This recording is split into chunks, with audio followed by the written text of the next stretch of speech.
Whether you're a competitive runner or just running around keeping up with life, proper footwear can make a big difference. And that's what brings us here to Fleet Feet in Davenport. We're joined by the owner of Fleet Feet, Phil Young, and you're going to walk us through the process of getting fitted for a shoe. You bet.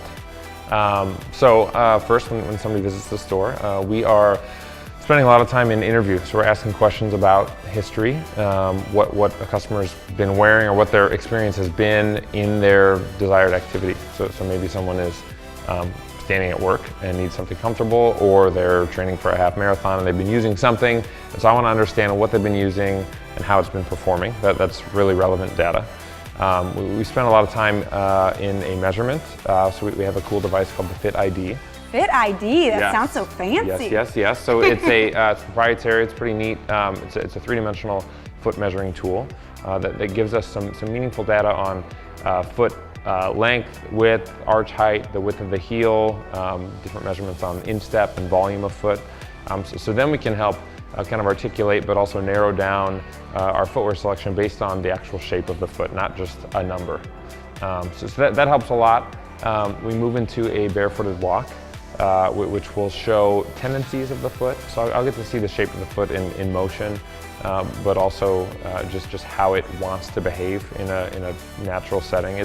It's incomplete, it's not a 5-mile run when that's our situation, but we get to see the way that the foot is prone to move, and then we can address it with different insoles or shape of shoe. So those things together, kind of history, and then kind of where we're going, what we're trying to do, plus the measurement, plus how the foot wants to move. That data helps us tear this wall down and get into a smaller selection that will be meaningful for the customer.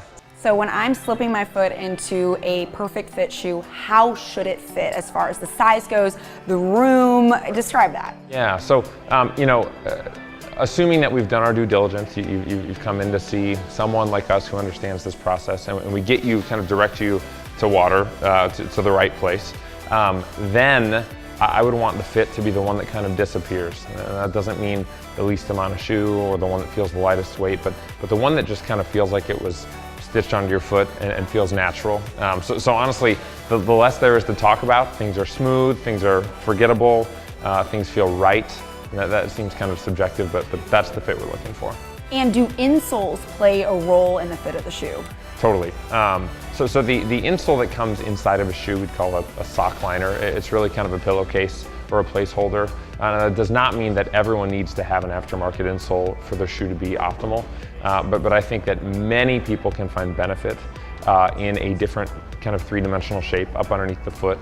The guts of the shoe, however different and impressive each shoe is, they're pretty two-dimensional. There's not a lot of contouring like north to south.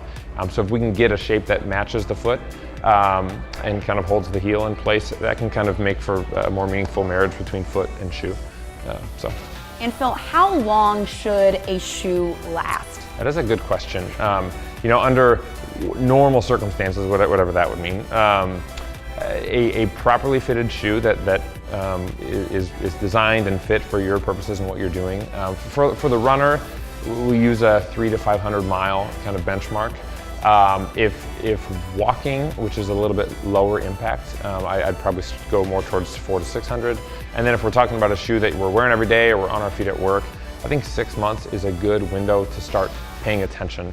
So it doesn't mean, oh shoot, 300 miles, throw them out, or I'm at 6 months, I gotta get new shoes. It's be aware. How do things feel? Are they still fitting the same? Are there new pains or fatigues that weren't showing up before? So those are kind of the moments when you need to start thinking about these things. And that's assuming that we're doing things linearly, one shoe at a time, and then it's done. Yeah. So those are some red flags if you feel pain or it's just not fitting as well. Yeah, so some of that, it probably seems like common sense, but if once we get to those marks, I want to start paying attention. How do things feel? Do these still suit me well? And maybe it is time to replace. And a lot of people that are coming through here are looking for running shoes specifically. That's kind of what you guys specialize in. So a big question is, should running hurt?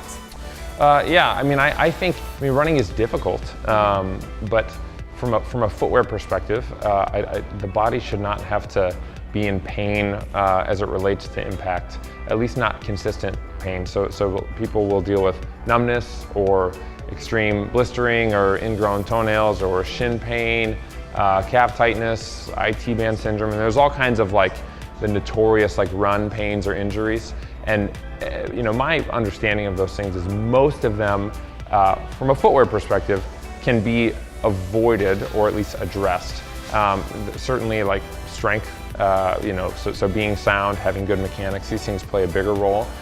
But your feet should not go numb. You should not have to deal with a lot of those discomforts that people think just kind of come with the territory. I think there's a better fit to be desired to help avoid some of that stuff.